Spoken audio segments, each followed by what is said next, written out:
Sekarang kita akan mau buat cash flow report dengan menggunakan metode indirect method atau metode tidak langsung. Oke, nah yang namanya indirect method kita mulai dari net income. Kita startnya dari net income. Ya, baru nanti kita lihat lagi, kita sesuaikan dengan non cash charges dan juga adanya gain on sale dari penjualan aset. Ya. Oke, nah sebelum kita lanjutkan, kita pilih dulu mana yang termasuk ke dalam operating. Ya. Jadi yang operating activity itu biasanya berhubungan dengan current asset, current liability ya. Berarti di sini account receivable, inventory, terus ada accrued expense dan juga account payable. Ini semua merupakan cash flow dari operating ya.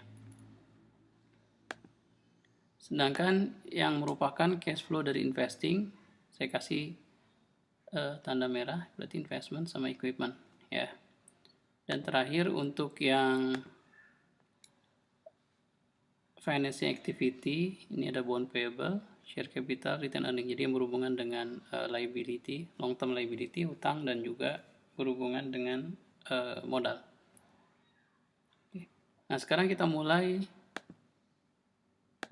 cash flow operating dari kita, karena ini indirect method, kita mulai dari net income ya. Jadi kita tulis di sini net income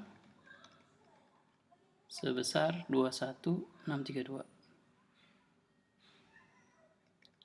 1632. Oke. Nah, di sini kita lihat nih.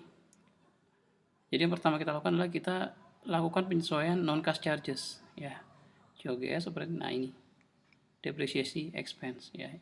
Ingat depresiasi itu tidak mengeluarkan cash ya, berarti harus ditambahkan ulang ya. Add depresiasi expense sebesar 5.000 ya. 5.000. Oke.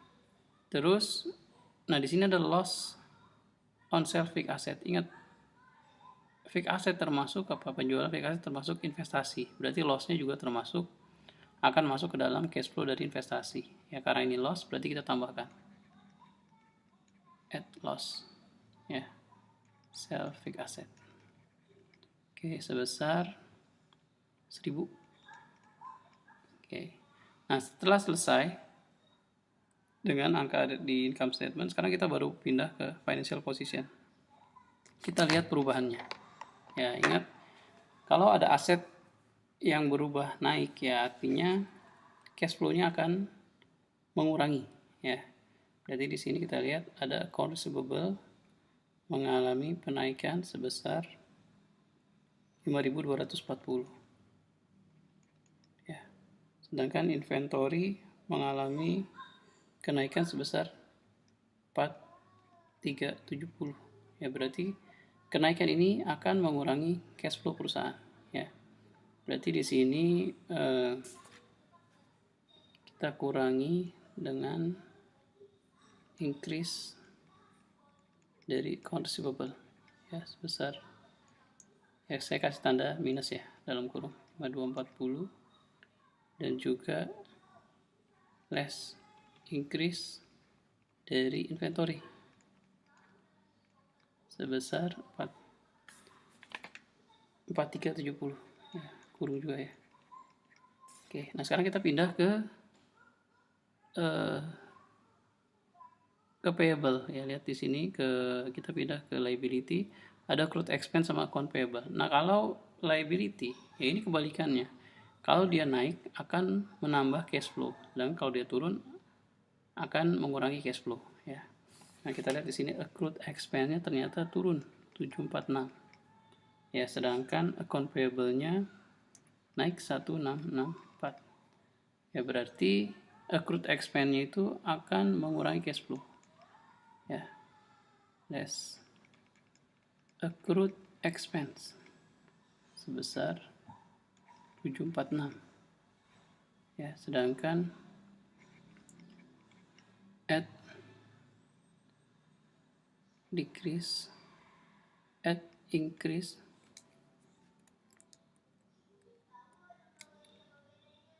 add increase dari account payable ya. 746 ya. Berarti di sini 164 1664 ya. Nah, totalnya ini sama dengan 18.940 ya. Inilah net cash provided by operating activity ya. Net cash provided by operating activity. Ini cash flow dari operating activity. Kita lanjutkan dengan cash flow dari investing activity ya. Berarti kalau investing activity kita lihatnya apa? Akun investment dan juga akun equipment yang berhubungan dengan long term asset. Dan juga kita lihat keterangan di sini. Ya, ternyata ya di sini ada pembelian equipment. Berarti apa?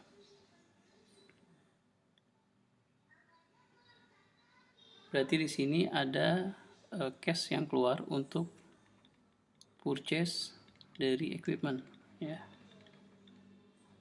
Sebesar berapa? 29.800. Karena pembelian berarti akan mengurangi cash.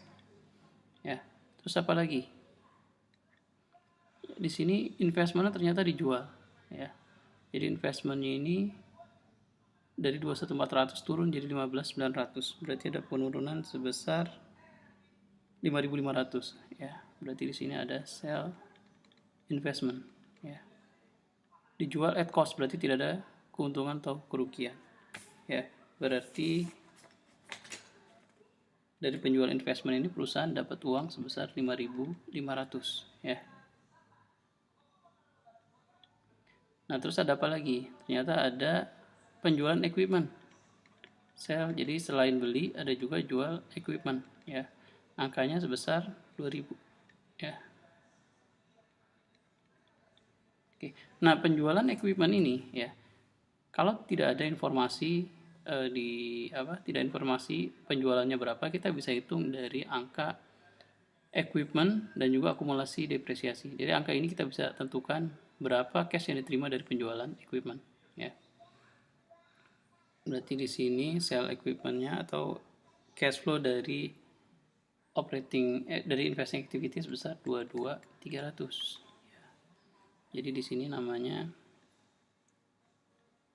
net cash use ya by investing activity ya. Oke, selanjutnya kita lanjutkan dengan cash flow dari financing activity. Oke, berarti kita lihat yang namanya long term liability, utang dan juga modal ya. Nah, bond payable-nya ternyata mengalami kenaikan. Berarti apa? Kita ada issuance, ada penerbitan obligasi. Issuance bond payable besarnya berapa? Besarnya sebesar 14.000. Ya, berarti positif nih. Oke, terus ada apa lagi? Share capitalnya ternyata meningkat sebesar 10.000. Issuance share besarnya berapa? 10.000. Oke. Terus ada apa lagi? Ada lagi yang namanya dividen ya. Dividen payment besarnya 8.600. Oke, nah dividen ini kalau tidak dikasih tahu ya jumlahnya, kita bisa hitung dari angka return earning awal, return earning akhir, dan juga net income ya. Nanti bisa ketemu. Jadi dividen sama dengan return earning awal ya ditambah net income dikurangi dividen sama dengan return earning akhir. Jadi kita bisa hitung nilai dividennya berapa ya. Nah, di sini karena pembayaran berarti minus ya, berarti cash dari financing activity-nya sebesar 15.400 positif ya. Berarti net cash provided by financing ya.